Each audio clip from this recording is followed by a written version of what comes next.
Bonsoir à tout le monde. Aujourd'hui, on va parler sur le sujet de la repentance. Et c'est tellement important qu'on a consacré 2 semaines pour le sujet de la repentance. Donc, nous allons avoir ces 2 semaines le pasteur Éric Delacroix. Et Éric Delacroix, il est un enseignant au collège secondaire. Il va pouvoir se présenter lui-même et on a pu travailler ensemble pour l'évangélisation. Et il a un ministère d'enseignant et aussi un ministère au niveau de la prophétique. Et bonsoir tout le monde, je me sens déjà à l'aise d'être avec vous autres. On est là parce que le Seigneur nous aime. Et ce qu'on va discuter ce soir, tu as raison, Navin, c'est un sujet extrêmement important. Ce qui est génial, c'est qu'aujourd'hui, on va regarder les fondements.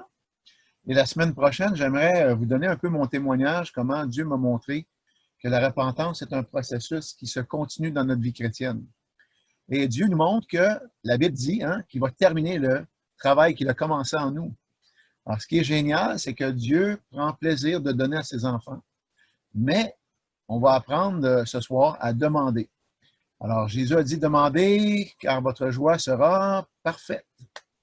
Alors, si on veut que Dieu nous fasse grandir, il faut travailler avec lui, il faut lui demander, et il faut être prêt aussi à entendre ce qu'il a à nous dire. Un amen de quelqu'un. OK? Il a coupé tout le son au complet partout. OK, alors, comme Navin disait, je suis un enseignant au niveau secondaire, mais ça fait quand même 34 ans que j'ai des lettres de créance avec des assemblées de Pentecôte et j'ai enseigné dans beaucoup d'églises. Alors, en faisant le tour du Québec, j'ai pu voir un petit peu plus comment les gens vivaient au Québec. Mais il y a toujours une chose qui m'a étonné, c'est qu'on a enseigné la repentance comme on nous l'a enseigné il y a 40-50 ans, où c'était un acte qu'on posait lorsqu'on est nouveau-né. C'est-à-dire que la repentance, c'est une obligation pour naître de nouveau, puis souvent on n'entend plus parler l'importance de la continuité de la repentance. Alors, on va passer dans Luc chapitre 15, si vous voulez bien, vous avez votre Bible avec vous. On va lire un passage, et puis par la suite, je vais donner des passages à lire. Alors, Navin, si tu tiens à l'affût, Denis va commencer tantôt avec Romains chapitre 3, verset 23. Ça va, Denis? Nicole va nous lire Jean chapitre 6, verset 44, un petit peu plus tard. Et puis, je ne sais pas, moi, est-ce que Célestin est toujours parmi nous? Il nous a quittés. Alors, Serge, tu pourras nous lire, s'il te plaît? Oui. OK, d'accord, il est là. Matthieu, chapitre 9, verset 13. Et puis là, je cherche quelqu'un d'autre, là. Est-ce que Georgette a sa Bible aussi? Elle pourrait peut-être nous lire Actes, chapitre 26, verset 20 tantôt. Bon, ben, je suis content, je suis fier des gens de Saint-Hubert. Tout le monde a sa Bible? Ouais. Luc, chapitre 15, verset 10. Ça commence trop bien. Ça nous dit, de même, je vous le dis, il y a de la joie devant les anges de Dieu pour un seul pécheur qui se repent. Savez-vous qu'au ciel, quand une personne donne sa vie à Jésus-Christ, les anges chantent, les gens sont contents parce qu'ils sont aussi témoins de ce qui se passe sur la terre. Hey, c'est quelque chose, une personne qui vit la repentance, c'est le début de l'éternité. Une éternité dans le royaume des cieux. Donc, ça signifie qu'un tout petit élément d'humilité apporte un énorme fardeau de gloire. Est-ce que je vais trop vite? Ça va? Non, c'est bon. Moi, si j'ai des enfants et je les regarde dans les yeux et que je les instruis et que mon enfant me répond « Oui, papa », c'est tout ce que je veux entendre. Vous avez vu la télévision dans les années 80, il y avait un gars qui était à la télévision « Oui, papa ». Alors, c'était des gens qui faisaient de la publicité en disant « Hey, dans notre famille, ça fonctionne, on est ensemble ». Si vous voulez marquer quelque chose, la repentance, c'est vraiment un désir d'unité. C'est vraiment généralisé dans toutes les églises qu'on veut s'associer à Jésus-Christ. Si je dis à Dieu, pardonne mes fautes, touche mon cœur, viens changer ma vie, Dieu crée l'unité. Et encore mieux que cela, on va le voir un petit peu plus tard, Dieu crée une dynamique pour nous envoyer les outils de transformation. Alors moi, ce que j'aime quand j'enseigne au secondaire, c'est que les jeunes me regardent et se posent toujours la question, qu'est-ce qu'il va faire aujourd'hui? Et j'aime ça les surprendre, parce que des fois, je fais du théâtre, des fois, je leur mets des vidéos, des photos, questionnements. Je varie ma façon pédagogique d'interagir, mais je ne suis pas capable d'enseigner de façon formelle. Alors, si je suis trop expressif, il faut me le dire. Je déteins un peu du secondaire. Mais ça ne se peut pas que Jésus est endormant lorsqu'il nous enseigne. Est-ce que ça va? Quand je me présente devant le Seigneur, je fais 3 choses. Alors là, je vais vous parler un petit peu de moi, pas beaucoup. La première, c'est que je lève mes bras et je bénis Dieu pour la journée qui est devant moi. Je commence à louer Dieu et je compte ses bienfaits. C'est comme si je cogne à la porte de quelqu'un puis je lui dis « Allô, je suis content de te voir ». Avez-vous remarqué qu'il y a des gens que quand ils viennent voir Dieu, ils commencent avec des lamentations? Imaginez-vous, je cogne à votre porte en me plaignant. Alors, quand on commence dans notre rencontre avec Dieu, on y va dans un élan vivant où on veut rencontrer Dieu et on l'aime et on lui dit comment on est content de le voir. Dans un deuxième élan, il est possible qu'on loue Dieu ou qu'on lise la parole. Et dans un troisième élan, je me tais. J'écoute. Et c'est difficile parce que lorsqu'on court trop dans notre vie, on oublie de laisser du temps à Jésus, au Saint-Esprit, au Père de nous parler. Est-ce que ça va jusqu'à présent? Tout va bien? Alors, la vie chrétienne, c'est vraiment dynamique. Ça ne se peut pas que c'est endormant, accablant, attristant. Mais au contraire, je sais que mon Père a des bonnes choses en réserve pour moi. Alors, c'est pour ça que je vais un petit peu plus loin dans le chapitre 15. Et là, je vais au verset 17. Et là, maintenant, ma vie chrétienne a changé avec le verset 17. Étant rentré en lui-même, il se dit combien de mercenaires chez mon Père ont du pain en abondance et moi ici, je meurs de faim. En québécois, ils vont dire je crève de faim. Alors, voici, on a un homme qui a fait on dit en québécois, des conneries. Et il a décidé, lui, d'aller vivre sa vie en se croyant bon, suffisant. Et c'est notre histoire à chacun de nous. Pour qu'un jour, on se réveille et qu'on soit obligé, et je dois dire merci au Seigneur, que j'ai été obligé de m'arrêter et rentrer en moi-même. Est-ce que ça va?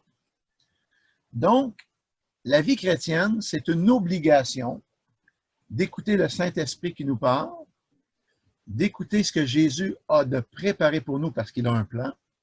Et numéro 3, si je regarde à l'intérieur de mon cœur, la Bible dit « Sonde-moi, ô Dieu, et connais mon cœur, écoute. Hein? » Mon cœur a besoin d'entendre la parole vivante de Dieu. Alors, je la lis et je l'écoute.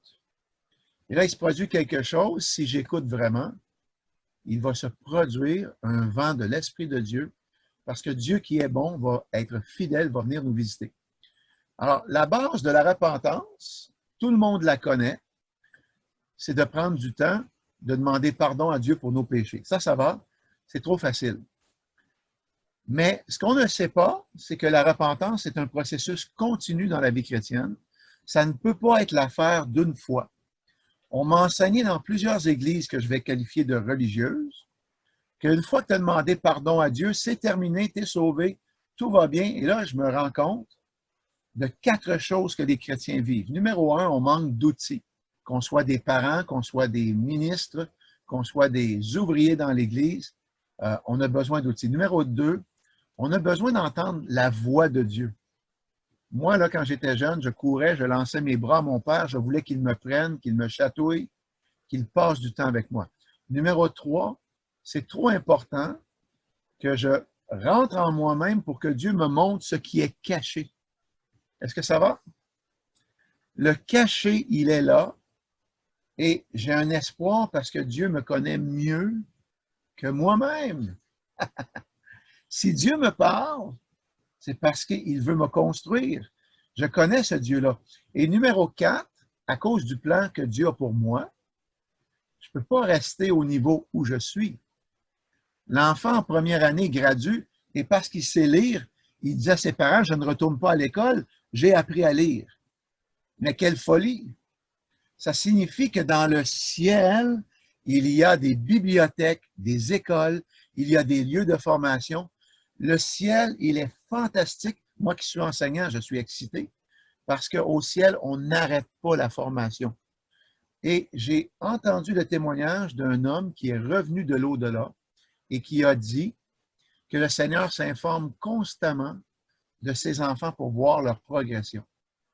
Alors, mes élèves au secondaire ont hâte de finir l'année, ils prennent leurs cahiers, ils les lancent dans les poubelles en disant « J'ai fini mon secondaire 5 ». Mais quelle folie! La vie t'attend. Alors, on pense comme chrétien qu'une fois qu'on est né de nouveau, que c'est terminé, mais au contraire, c'est le début de toute une aventure. Alors, si je reste à l'écoute, Dieu met des gens sur ma route, Dieu vient me parler. Quand j'ouvre la parole, ça devient vivant. Dieu crée des circonstances si je n'écoute pas, etc., etc. Navin, toi, tu es marié. As-tu remarqué que ta femme, c'est le Saint-Esprit souvent qui lui parle? Donc, le Seigneur utilise des gens près, des gens de loin. Et là, c'est à moi de parler à mon cœur. Alors, si vous voulez le marquer, la repentance, c'est d'arrêter son cœur. Il faut que notre cœur arrête de courir. Dans le psaume 47, arrêtez et sachez que je suis Dieu, je domine sur les nations. Mais Éric Delacroix va vous le raconter la semaine prochaine. Il a fallu que je demande pardon à Dieu parce que j'étais une personne beaucoup trop occupée. Le grand Éric Delacroix, qui était un enseignant, pasteur, j'étais une personne qui faisait des rénovations. J'en avais des projets, et puis le Seigneur a été attristé parce que je n'avais pas de temps avec lui. Alors, j'ai vieilli, j'ai fait des erreurs, j'ai appris à arrêter. Voici ce qui a changé dans ma vie depuis l'an passé. J'ai arrêté de me battre pour m'endormir à 11 heures. J'ai commencé à écouter mon corps, et si à 9 heures je m'endors, je vais me coucher. Ça, ce que ça provoque, c'est que je me réveille à 4 heures du matin, et c'est génial. Et j'ai passé du temps à faire le tour dans plusieurs églises, et je leur ai demandé qu'est-ce qui a changé dans ta vie de prière, et je n'en reviens pas la quantité de gens qui se font réveiller par Dieu à 3 heures et 4 heures du matin. Et j'en suis éberlué parce que moi qui ai crié à Dieu toute ma vie, j'étais pris avec mon corps, c'était lui le patron. Et là, j'ai décidé d'arrêter de me battre, j'ai remis ça au Seigneur. Je me suis repenti de passer trop peu de temps avec Jésus. Alors, je l'appelle mon sauveur, j'en suis très heureux, mais pour que Jésus, je l'appelle mon Seigneur, oh, ça c'était une autre coche que Dieu voulait changer dans ma vie. Jusqu'à présent, est-ce qu'il y a des questions? Alors, on va y aller à plusieurs niveaux. La repentance, ça rejoint 4 niveaux. Alors, pour ceux qui prennent des notes, il y a la justice, il y a l'amour de Dieu, il y a la guérison et il y a la croissance. Alors, on va regarder ces 4 aspects-là parce que la repentance, non seulement c'est très dynamique, mais ça couvre toute ma personne.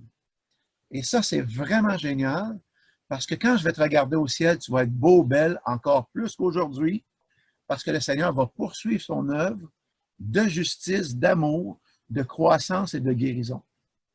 Et ne soyez pas étonnés que je vous dise que beaucoup de gens ne guérissent pas sur la terre. Au contraire, ils arrivent amochés au ciel.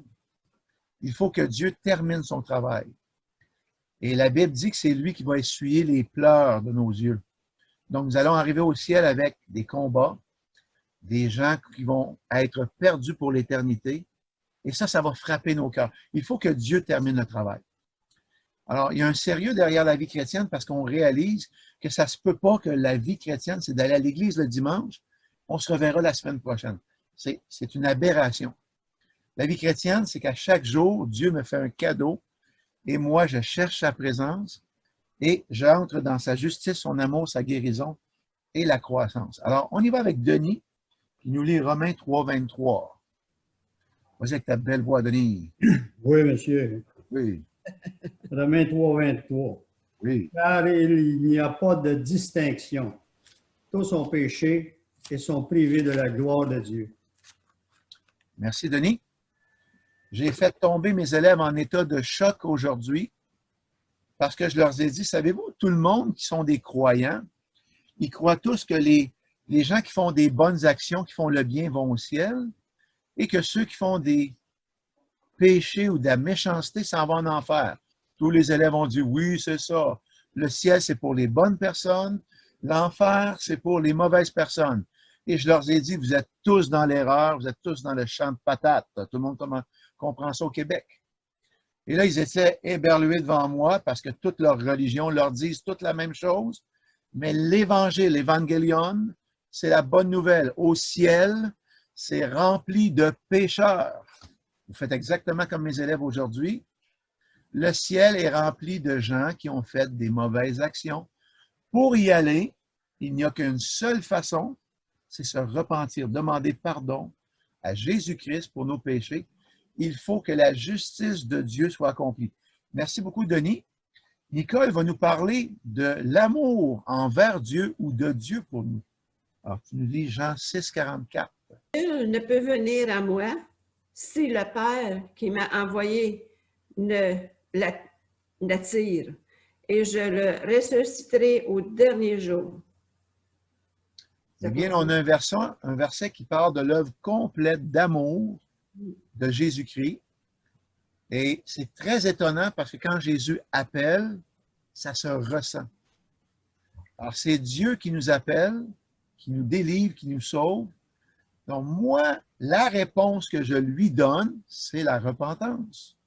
Je dis, Seigneur, ça ne me tente pas de laisser ma vie que je vis présentement.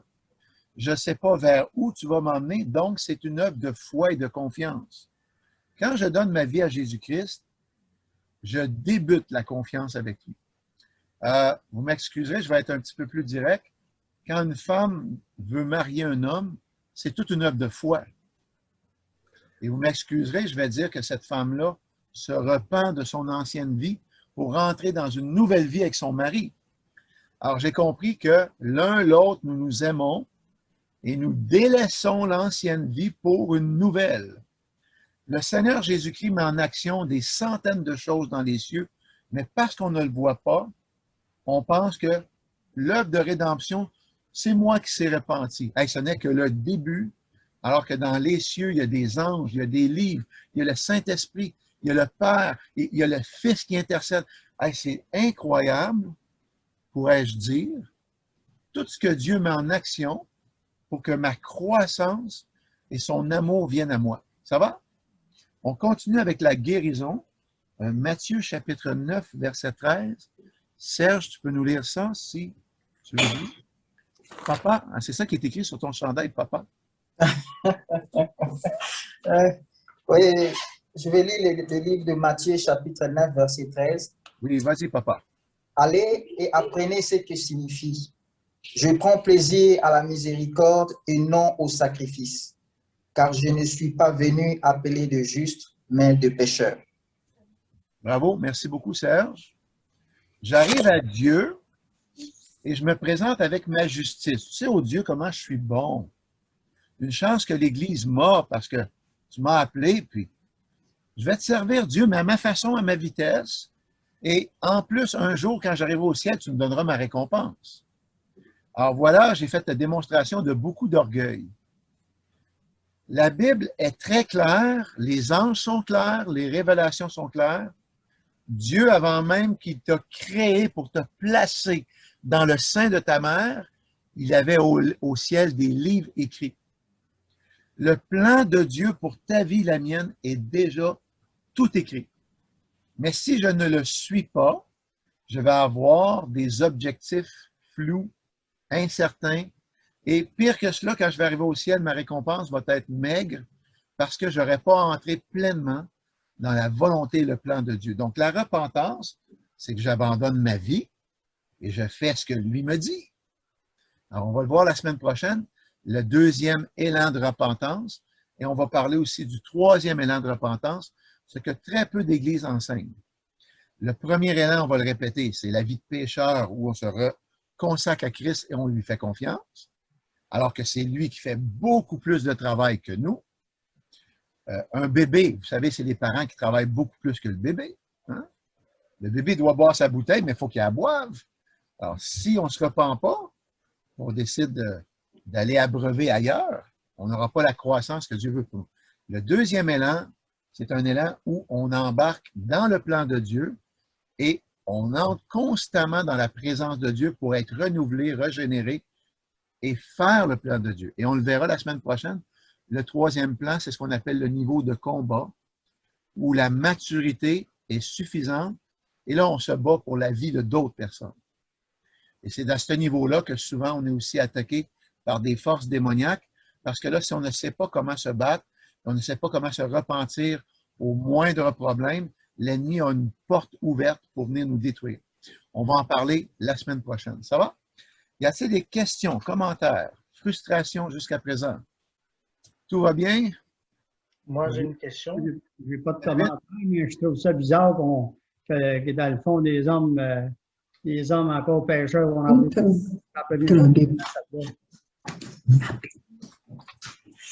Donc, si je viens à Christ en venant avec ma propre justice, je ne pourrais pas être ni sauvé ni délivré parce que je dis à Dieu, je n'ai pas besoin de ton Fils. Alors, il faut reconnaître qu'on est pécheur pour qu'il fasse de nous un saint. Alors, une fois qu'on arrive au ciel, oui, on a la notation de saint, mais on l'a déjà sur la terre par la nouvelle naissance. Ça va? Oui. Navin? Oui, ma question, c'est plus que tu m'as envoyé un lien pour le vidéo. C'est à quel moment que tu veux que je le mette? Ben, environ 15 minutes. C'est bon, merci. Ça va? Merci. Bon, alors, on a vu que l'aspect de repentance revêt vraiment 4 aspects de notre vie. Si je me repens, je découvre de l'humilité et ça me rend capable d'aimer les autres. Je ressemble à Jésus-Christ. Si je me repens, la justice de Dieu s'établit sur ma vie. Donc, je permets à Dieu de me visiter et de transformer mon homme intérieur. Ensuite, la guérison qui est tellement importante. Alors, Dieu vient guérir le pécheur que je suis. Et vous savez comme moi qu'on va faire des erreurs en cours de route à nouveau. Et finalement, bien, la croissance, elle est directement proportionnelle à l'obéissance. Dieu ne pourra pas me donner plus de responsabilités ou de nouvelles choses si je ne suis pas obéissant aux plus petites. Alors, la repentance, c'est un processus continu où je m'examine et je me présente devant Dieu et je me rends compte que je suis encore pécheur. Je ne suis pas encore parvenu au ciel. Gloire à Dieu que le travail va être fini au ciel. Il va être bien fini. Mais la croissance ne terminera pas. Au ciel, on va continuer à avoir des livres, des vidéos, des situations. Dieu va nous donner des responsabilités. Et on a été créés pour être co-régents avec Jésus-Christ. Donc, ça veut dire qu'on va avoir des actions continues, des remises en question, des améliorations. Dieu va nous confier, même dans les cieux, de nouvelles responsabilités au fur et à mesure qu'on va être jugé digne. Vous savez qu'au ciel, il n'y a pas de temps. Le temps n'existe pas. Tous ceux qui sont revenus de l'au-delà ont témoigné. Moi, je pensais que ça faisait 3 heures. Et puis là, quand les gens reviennent dans leur corps, on leur dit, ben, tu as été parti pendant 20 minutes. Les gens sont tous surpris que la notion de temps n'existe plus. Dans le ciel, c'est toujours le présent. Vous savez, en anglais, il y a un temps qui s'appelle present continue. Hein? I am going, I am eating right now. Hein? C'est du présent continu. Ben, c'est exactement la réalité spirituelle. Quand vous entrez dans la présence de Dieu, vous vivez la suspension du temps. Votre horloge continue de tourner, mais lorsque vous arrêtez de prier, vous dites « Wow, ça fait 2 heures que je prie. Je n'ai pas vu le temps filer. J'étais trop bien dans la présence de Dieu. » Je ne sais pas pourquoi, mais quand les cieux descendent sur nous, la notion de temps commence à disparaître. Alors, quand Dieu nous affecte par sa présence, nos cœurs changent et c'est un mystère. Alors, voici pourquoi la repentance est tellement importante. C'est que je dois mettre mes pensées, ma vie de côté pour me présenter non pas juste devant un sauveur, mais aussi devant mon Dieu. Oui. Alors, je vais répéter parce que tantôt, j'ai donné la réponse. Jésus, il est sauveur, mais il est aussi Seigneur. Seigneur. Est-ce qu'un Seigneur a le droit de donner des ordres? Oui, Oui, Est-ce qu'un Seigneur a le droit aussi de changer notre cœur? oui. oui, Est-ce qu'il a le droit de nous envoyer là où lui il veut? oui. Alors voilà, toute la notion de repentance prend son importance. Je me présente devant lui, peu importe l'âge, mes capacités, et Dieu a la capacité, lui, de me montrer comment il peut manier, transformer ma vie pour être le meilleur des serviteurs qu'il veut que je sois. Donc, le plan de Dieu dans les cieux, il est déjà établi. Vous ne le savez pas, mais si vous écoutez Sid Roth, beaucoup d'invités ont dit ceci, qu'ils ont vu des anges. Et souvent, les anges leur ont dit ces choses, hein, je viens pour t'instruire, etc., etc. On voit ça aussi dans la Bible. Et les anges aussi peuvent révéler le plan de Dieu pour votre vie. Ça veut dire que chacun de nous, nous avons un ange attribué qui nous protège, qui nous aime, qui nous aide et qui retourne dans les bibliothèques du ciel pour lire le livre du plan de notre vie. Et ça, pour certains, c'est un nouveau concept parce que nous n'avons jamais été prêchés sur le fait que Dieu a un plan très, très bien orchestré et c'est à nous d'y entrer. Alors voilà l'importance de la repentance. C'est moi, j'ai passé une partie de ma vie à faire à ma tête, à ma conception, à ma doctrine, à ma culture. Mais quand je deviens, et voici ce qu'il faut écrire, un citoyen du royaume des cieux, je n'ai plus le droit de laisser les choses de la terre me diriger, me contrôler. Est-ce qu'il y a des questions jusqu'à présent? La notion, elle est vraiment géniale parce que Dieu est en train de me transformer en citoyen céleste. Est-ce qu'un citoyen céleste s'inquiète pour son argent? Non. Il n'a pas besoin d'argent au ciel. Hey, bravo, j'aime ça ta réponse. Enfin, il n'y aura plus de compte de banque, ni de compter à la fin du mois, voir si ça arrive. Ça, c'est génial. Mais en réalité, la parole dit, cherchez premièrement le royaume de Dieu et... Tout sera donné par Ouais. Comment est-ce que je vais me défaire de la peur, de la crainte, des inquiétudes? Parce que tout cela, c'est le monde. Mais si je veux m'élever dans la présence de Dieu, Dieu vient à moi et me revêt de sa gloire. Et là, je vis une expérience avec Dieu et non pas une religion. C'est pas merveilleux, ça? Je ne veux pas vivre une religion. Je veux être transformé. Je veux une vie excitante. Je veux que mon ange aille au-devant de moi. Je veux que mon Dieu me parle. Alors, la vie chrétienne, c'est beaucoup plus que ce que j'ai appris jusqu'à présent. Si je laisse Dieu me parler, me montrer, alors on va voir des choses fantastiques. Bon, on va regarder quelques personnages rapides dans la parole de Dieu. Je crois que j'ai oublié la croissance. Qui devait lire pour la croissance? Acte 20. C'est moi. Oui, vas-y, Georgette, s'il te plaît. OK. Acte 26, 20. Oui. À ceux de Damas d'abord, puis à Jérusalem, dans toute la Judée et chez les païens, j'ai prêché la repentance et la conversion à Dieu avec la pratique d'œuvres dignes de la repentance. Merci beaucoup, Georgette. Alors, voici, Paul a eu beaucoup de courage. Il présente aux païens l'Évangile. Il y a des gens qui se repentent, mais ça n'arrête pas là. Des œuvres dignes de repentance. Mais quelles œuvres Dieu a préparées que si on se repent, il va les déposer dans notre cœur?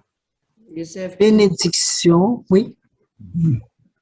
Sa bénédiction vient sur moi et ça provoque quelles œuvres? Mais oui, ça provoque le fruit en nous qui nous donne le désir d'obéir.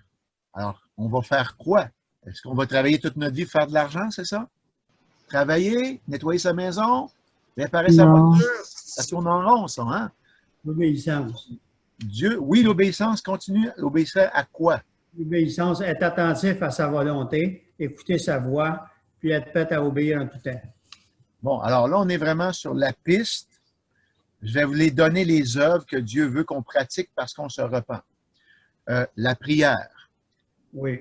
J'arrête de courir et je me place devant Dieu. Alors, si vous voulez les marquer, parce que c'est trop important, les baptistes prennent un gant avec des couleurs, puis ils montrent aux enfants les œuvres du chrétien. Alors, moi, ici, je prends Actes 20 et je les récite. Alors, donc, on a la prière. Et la Lecture prière, de sa parole. oui. Lecture de la parole La vivante. deuxième, parfait. Je reviens à la prière parce que la prière, les gens croient que c'est d'envoyer des emails à Dieu. On se lamente à Dieu, on lui demande des choses. La prière, c'est beaucoup plus que ça. C'est d'apprendre à se taire et d'écouter. Et ça, c'est difficile. Ça prend de la repentance. Ensuite, la lecture de la parole, bien là, on y va à notre vitesse, on y va avec les besoins. Alors, lis ta Bible, prie à chaque jour si tu veux. Vous connaissez cette chanson-là? Alors, quand on était tout petit, lis ta Bible, prie à tous les jours. Et je me rappelle toujours de l'école du dimanche quand j'étais petit, parce que je ne peux pas lire ma Bible une fois par mois. Ça ne fait pas de sens. Je vais arriver au ciel, je vais dire à Dieu, pardonne-moi, j'étais trop occupé avec mon Nintendo. Qu'est-ce que Dieu va me répondre? Hey, sa parole était tellement importante pour moi. Numéro 3, marquez-le, c'est l'évangélisation. Parler de Jésus. On n'a pas besoin d'embarquer dans un groupe d'évangélisation. On peut parler de Jésus en tout temps autour de nous. Et des fois, je ne vous le cache pas, ça prend beaucoup de courage. OK? J'ai peur de perdre mon emploi. Qu'est-ce que ma famille va dire? Ça prend de la prière avant d'ouvrir la bouche. D'accord? Numéro 4, visiter les frères et les sœurs. Je ne peux pas être chrétien en restant isolé chez moi. Alors, on visite notre famille, on visite les frères et sœurs. Numéro 5, ben, je sais qu'il y en a qui vont être très surpris, mais le baptême du Saint-Esprit, ce n'est pas une option. Je ne lis pas les actes en me disant, ben, si ça me tente, je vais demander à Dieu le baptême du Saint-Esprit. Je suis désolé, je fais partie des enseignants directs. Ce n'est pas normal qu'un chrétien vit sans chercher le baptême du Saint-Esprit. Est-ce que vous me suivez? Ça veut dire qu'on a peur d'obéir à Dieu. Et ensuite, on a la formation disciple. Je me place sous l'autorité de quelqu'un qui va m'aider à débloquer les murs dans ma vie. Est-ce que je suis allé trop vite? Ça va? Alors, je viens de vous dire qu'un chrétien qui grandit, c'est un chrétien qui apprend, et c'est pas facile, à se placer devant Jésus et à arrêter ses pensées parce qu'il faut entendre la voix de Dieu. C'est un chrétien qui se discipline à tous les jours à ouvrir sa Bible. Hey, imagine-toi si papa, maman ne lit pas sa Bible, qu'est-ce que les enfants vont faire? Papa, maman ne vont pas à l'assemblée, ils y vont quand ça leur tente, ils enseignent à leurs enfants le même standard. Hey, imaginez-vous quand tu cries à Dieu, Dieu vient quand ça lui tente. Seigneur, je suis dans la détresse, là, je suis en train de mourir, j'ai une maladie ou je manque d'argent. Ah, mon fils, ne t'inquiète pas, je vais venir la semaine prochaine.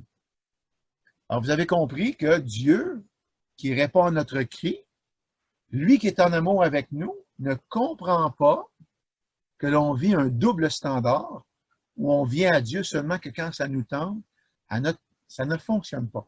Ça, ce sont les œuvres de la chair. Est-ce qu'il y a des questions jusqu'à présent?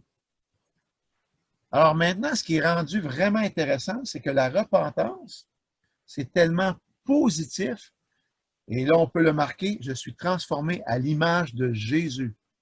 Est-ce que Jésus conteste avec son Père? Oh, je suis sûr que Jésus n'a pas besoin de lire la Bible, lui, il la connaît par cœur. Non, Jésus prend souvent un livre dans sa main, il cite. Le Seigneur, il aime qu'on étudie sa parole. Souvent, le Seigneur s'est révélé à des milliers et des milliers de chrétiens en citant les Écritures. Il la connaît, la parole. Il est la parole. C'est lui. C'est lui qui a parlé aux prophètes d'écrire ces choses-là. Est-ce que Jésus prie? Oui, la Bible dit clairement qu'il intercède auprès du Père pour nous. Alors, s'il intercède, ça veut dire que nous, on a besoin d'être transformés, d'être sauvés. Il n'intercède pas pour le plaisir parce que tout va bien. Je ne sais pas pourquoi il intercéderait pour nous s'il n'y a rien à changer.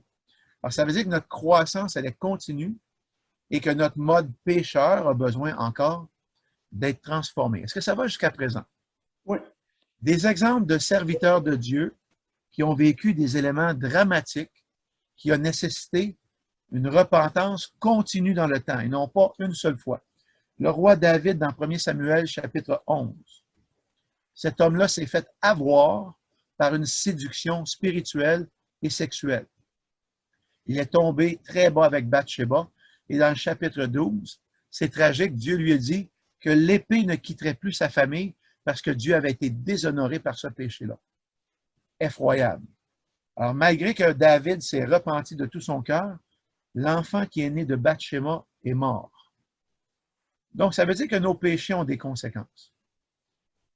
Dieu, des fois, après qu'on s'est repenti, nous laisse comprendre qu'on est allé trop loin. Et ça, c'est un aspect dans l'Église qu'il faut enseigner parce qu'il y a des chrétiens qui abusent de Dieu, qui croient que tout est permis. On en reparlera une autre occasion. Jonas, est-ce qu'il voulait aller prêcher l'Évangile lorsque Dieu l'a envoyé à Ninive? Non, il prend le bateau et s'en va vers Tarsis, qui est complètement l'opposé, vers l'Espagne. Jonas fuit. La grâce de Dieu, c'est qu'il a envoyé un grand poisson pour l'engloutir. Et 3 jours et 3 nuits, la Bible dit qu'il a été dans le ventre du poisson. Quelle grâce de Dieu! Et la Bible dit qu'il s'est repenti dans le ventre du poisson. Voici le miracle. Jonas était en anaérobie. Il ne pouvait pas respirer, mais Dieu le maintenait en vie dans le ventre du poisson. Et c'est là qu'il s'est repenti. Et là, Dieu a donné un ordre au poisson qui a vomi Jonas sur la berge. C'est toute une histoire parce que là, ensuite, Jonas va à Ninive parce que là, il a été subjugué par la puissance de Dieu, étonné. Il fait ce que Dieu lui dit. Il est encore étonné, il voit les Ninivites se repentir. Alors, son rôle de prophète, c'était justement d'obéir à Dieu, mais il ne voulait pas que les Ninivites se repentent, il voulait que Dieu envoie le feu du ciel. Incroyable. Alors, Dieu vient le voir, lui fait croître un ricin au-dessus de sa tête parce qu'il faisait trop chaud. Et là, Dieu pique le ricin par un verre pour faire mourir et la chaleur fait tomber Jonas en défaillance et tellement fâché, il dit à Dieu, je veux mourir. Frères et sœurs, je voudrais vous dire qu'il y a des temps dans nos vies qu'on est en dépression, qu'on est en combat. Et je crois que chacun de nous a eu des phases dans sa vie où on voulait mourir comme Jonas. Alors, encore là, on se repent. Qui choisit du jour où on traverse l'autre côté? Est-ce que Jésus est vraiment Seigneur sur nos vies? Alors, c'est une question difficile. Job, chapitre 42, il dit à Dieu, « Mes yeux t'ont maintenant vu. Alors, je me repens sur la poussière et sur la cendre. » Ce qui veut dire pour un judaïsant de se prosterner par terre et d'attendre que Dieu te donne la bénédiction ou son approbation dans le mouvement judaïque. Alors, Job a eu la grâce de parler, d'entendre la voix de Dieu et il lui a dit, « Mon œil t'a vu. » Alors, ça peut paraître incroyable pour des milliers de chrétiens, mais il y a effectivement beaucoup de gens qui ont eu cette expérience avec Jésus-Christ. Il est apparu, il est venu dans l'endroit où ils étaient, où ils ont été translatés, emmenés dans les lieux célestes. Et ça, c'est une grâce qu'on ne peut expliquer. Certains l'ont vécu, d'autres non.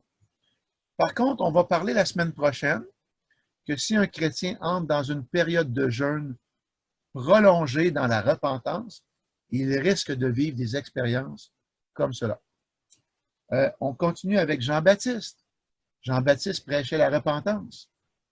Et là, quand Jésus est venu à lui, Jean-Baptiste lui a dit, « C'est pas toi qui devrais être baptisé, c'est moi, c'est toi l'agneau de Dieu. » Jésus lui a dit de laisser faire, qu'il fallait que ça s'accomplisse. Alors, quand Jésus a été baptisé, est-ce qu'il a vécu une repentance pour ses péchés? Non. C'était un baptême de consécration. Donc, Jésus n'avait pas besoin de repentance. Il était déjà 100% obéissant à son Père. Alors, tout son être physique, spirituel et émotionnel servait son Dieu. Et nous chantons « Être comme Jésus ». Et ça a toute une implication. Être comme Jésus, ça veut dire que si on fait comme lui, on va se lever à 4 heures du matin comme Jésus. J'ai combattu toute ma vie avant d'avoir cette victoire-là qui vient du ciel. C'est le Seigneur qui m'a délivré de ma chair qui ne voulait pas obéir. Alors, je le confesse ce soir. Dieu veut passer du temps avec nous.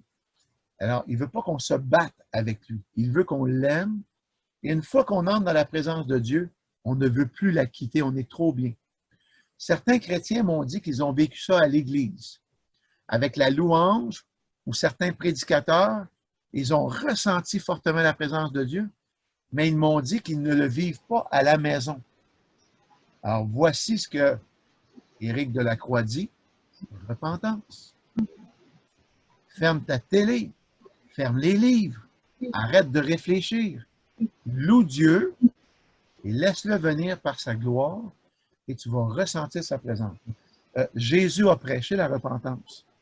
Alors, il est allé par toute la Galilée, c'était son mandat, et il leur a dit, repentez-vous car le royaume des cieux s'est approché de vous. Ça signifie, si vous l'écrivez, que la repentance, c'est Dieu qui s'approche de nous. C'est littéralement ça.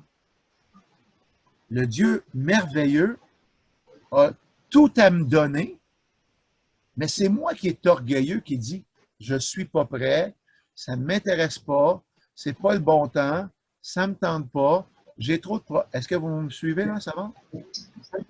C'est incroyable la résistance qu'on offre à notre merveilleux Dieu et Seigneur parce que ça prend du temps. Alors que Dieu pourrait faire le processus beaucoup plus rapidement. Alors, plus on obéit, plus Dieu peut faire son œuvre en moi. Questions, commentaires? Ça va? Alors, on termine avec l'apôtre Paul, qui, lui, il a dit, « Malheur à moi, hein, si je ne fais pas ce que Jésus me demande. Hein, » Jésus lui a dit, « Il te serait dur de regimber contre les aiguillons. » Paul comprenait que quand on mène un bœuf, on a un bâton, un aiguillon, c'est là qu'on amène l'animal. Ça veut dire, va-t'en en ligne droite, on n'aura pas besoin d'utiliser l'aiguillon. Alors, voici une des 5 explications que les pasteurs donnent dans les églises. Ce qui signifie que Paul devait faire ce que Jésus l'avait appelé à faire. Donc, lui, c'était plus difficile que notre ministère à nous. Lui avait un ministère d'obéissance pour que des milliers de païens puissent se repentir et que les églises émergent en Asie mineure et en Judée. D'accord? Alors, Dieu lui dit, tu vas faire ce que je te dis. Est-ce qu'on est habitué à ce langage-là? Non. Parce qu'une brebis aime ça qu'on la flatte, qu'on la caresse, qu'on la nourrisse, qu'on la fasse dormir, qu'on l'amène dans des lieux où il y a de l'herbe grasse et bonne. On l'amène près des eaux paisibles. Moi, Dieu, ma conception de la vie chrétienne, c'est j'y vais lentement, à ma vitesse, puis je suis une petite... Est-ce que vous me suivez là? Mais un jour, si vous voulez le marquer, Jésus transforme la brebis en disciple. Et le disciple, lui, ne fait pas ce qu'il veut quand il veut. Le disciple, ses yeux s'ouvrent et voit la gloire de Dieu et tout ce que Dieu pourrait faire si je me livre à lui. Alors, la petite brebis est transformée en disciple quand on est devenu un disciple obéissant. Après la prochaine étape. Une fois devenu un disciple, c'est à notre tour de faire des disciples. Oui, on devient un enseignant, c'est excellent. Ta logique est très bonne. Lorsqu'on devient enseignant pour montrer à des gens à être disciplinés à rencontrer Jésus, on devient ensuite des soldats. Et c'est là qu'on met notre vie en cause pour que d'autres vivent. Jésus était totalement un soldat. Aller à la croix, c'était une obéissance indescriptible. Et là, Jésus a dit à Pierre, « Pierre, un jour, hein, on te mènera tout comme moi à un endroit que tu ne voudras pas. » Alors, c'est écrit dans la Bible que Jésus avait signifié à Pierre de quelle mort il allait mourir. Je m'excuse, mais si Jésus me disait ça à moi, je tremblerais comme une feuille. Parce que si je suis devenu disciple, je ne suis pas encore tout à fait un soldat. Si je suis une bonne brebis, je ne suis pas tout à fait encore un disciple. Alors, ma période de croissance n'est pas terminée. Est-ce qu'il y a des questions? Alors, voici le concept de la repentance est vraiment plus loin que la première étape. Je croyais, moi, que la repentance, c'est que je demandais pardon à Dieu pour mes péchés. Je suis sauvé. Wow, la vie est belle. Je peux demander ce que je veux à Dieu. Et là, je découvre avec stupéfaction que si mon modèle, c'est Jésus, Alors, Jésus se levait tôt pour prier. Jésus parlait du salut. Jésus enseignait le ciel. Jésus jeûnait. Et c'est fou les choses que Dieu veut continuer de m'enseigner. On va essayer de comprendre plus loin l'impact de la repentance pour faire les choses dans l'action. Genèse chapitre 6, les versets 5 à 7. L'Éternel vit que la méchanceté des hommes était grande sur la terre et que toutes les pensées de leur cœur se portaient chaque jour uniquement vers le mal. Alors, je veux m'arrêter au verset 5. Je suis un chrétien né de nouveau et parfois je vis des pensées ou des actions qui doivent encore être transformées. Est-ce que vous comprenez ce que je dis? Je ne suis pas encore parfait et mon humanité m'empêche d'obéir et d'être complètement comme Jésus. Alors, tout comme Dieu, je reconnais que sur la terre, il y a des pensées qui ne m'emmènent pas dans la direction que Dieu veut pour moi. Alors, au verset 6, l'Éternel se repentit d'avoir fait l'homme sur la terre et la Bible dit qu'il fut affligé dans son cœur. Alors, le manque de repentance afflige Dieu dans son cœur. Alors, on a dit tantôt avec Jean chapitre 6, 44, que Dieu nous aime tellement qu'il vient à nous et qu'il déploie tous les outils pour notre transformation et notre construction. Ici, on voit Dieu qui ne peut plus rien faire pour ces êtres humains qui ont été livrés au péché, livrés au mal. Et je pense que l'affliction de Dieu a dû être très grande parce que c'est un peu comme si c'est un échec. S'il n'y a pas de repentance, on se tourne vers le mal et pire, on se justifie, on dit à Dieu que nous, on a raison. Au verset 7, l'Éternel dit « J'exterminerai de la face de la terre l'homme que j'ai créé depuis l'homme, jusqu'au bétail, reptiles, oiseaux du ciel. Je me repens de les avoir faits. » Combien de temps reste-t-il sur la terre avant que Jésus revienne? La Bible dit dans l'Apocalypse que Jésus ne revient pas comme un sauveur, il revient comme un Seigneur. Dieu aussi vit des afflictions présentement au ciel, de voir les milliards d'êtres humains qui vivent ouvertement dans le péché, comme Sodome et Gomorrhe, et comme on voit avant Noé ici. Est-ce que ça va, Navin, pour la vidéo? Ça fonctionne? Oui, c'est correct.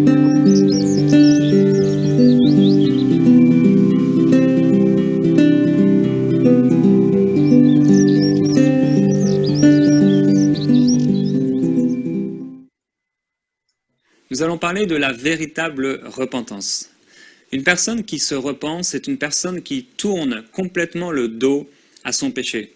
Elle n'excuse pas son péché, elle ne regarde pas son péché comme une petite chose ou comme quelque chose dans laquelle elle peut peut-être tomber demain, mais elle est convaincue d'une chose, c'est qu'elle a pris la décision totale, réelle, du plus profond de son cœur, de ne plus jamais retomber dans ce péché. Nous voyons l'histoire de Zachée, cet homme, lorsque Jésus s'est invité chez lui, il a dit, Seigneur, si j'ai fait du mal à quelqu'un, je vais lui le rendre. Si j'ai fait du mal ou si j'ai volé quelqu'un, je vais lui rembourser. Et nous voyons au début des actes, les croyants qui étaient là, ils jetaient au feu tout ce qu'ils avaient volé ou tous les actes de sorcellerie, toutes les choses comme ça, occultes. Et la véritable repentance nous amène à nous débarrasser des choses qui pourraient nuire à notre vie spirituelle. La véritable repentance, c'est différent que le remords où nous regrettons ce que nous avons fait simplement. La repentance nous amène à une transformation totale de notre vie. Nous nous humilions et nous avançons dans la vie d'une manière comme avec le cœur brisé. Nous sommes brisés par rapport à ce péché. Il y a du plus profond de notre cœur un désir ardent de plaire à Dieu, un désir du plus profond de notre cœur de plaire à notre Seigneur et de vivre en toute dignité, en toute honnêteté pour lui, pour le Seigneur. Et je veux vous encourager aujourd'hui, s'il y a dans votre vie du péché, ou s'il y a eu du péché, mais que vous êtes comme sur la ligne entre le péché et entre la sainteté, je veux vous encourager à être une personne radicale par rapport à votre péché et que vous puissiez marcher dans cette vie présente, en toute honnêteté et dans la vérité. La Bible déclare, Jésus l'a dit, je suis le chemin, la vérité et la vie. Et si vous voulez la vie, il vous faut marcher dans la vérité. Et je veux vous encourager donc à vous débarrasser de tout ce qui, chez vous, est pour vous une occasion de chute. Débarrassez-vous de toutes les mauvaises paroles, de toutes les mauvaises pensées qui pourraient vous amener toujours vers le bas. Marchez dans la sainteté. Le Seigneur vient chercher une église sainte et sans tache et sans ride. Et Dieu voit exactement votre péché. Dieu sait ce que vous faites. Et Dieu sait que plus que ça fait du mal à son cœur, Dieu sait aussi que ça va faire du mal à votre vie spirituelle. Et Dieu aimerait tellement faire au travers de vie des choses extraordinaires.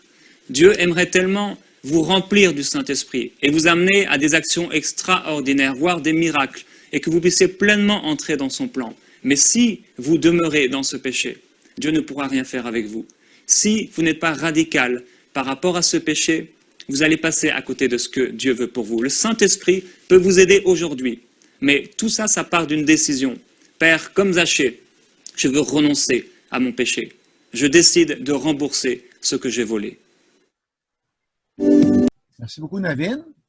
Alors, ce soir, ça conclut notre étude d'une façon très positive. Depuis que Dieu a réglé le problème, non seulement ma prière monte au ciel librement, mais en plus, je me sens tellement bien, je me sens libre d'aimer Jésus, de le servir, et Dieu crée toutes sortes d'événements. Il met des gens sur ma route. Quand je lis la parole, c'est vivant. Quand je prie, je ressens la présence de Dieu. Et voilà, je vis une liberté comme un enfant. Dieu vous bénisse, frères et sœurs. J'ai aimé le temps que j'ai passé avec vous. Ça a passé trop rapidement.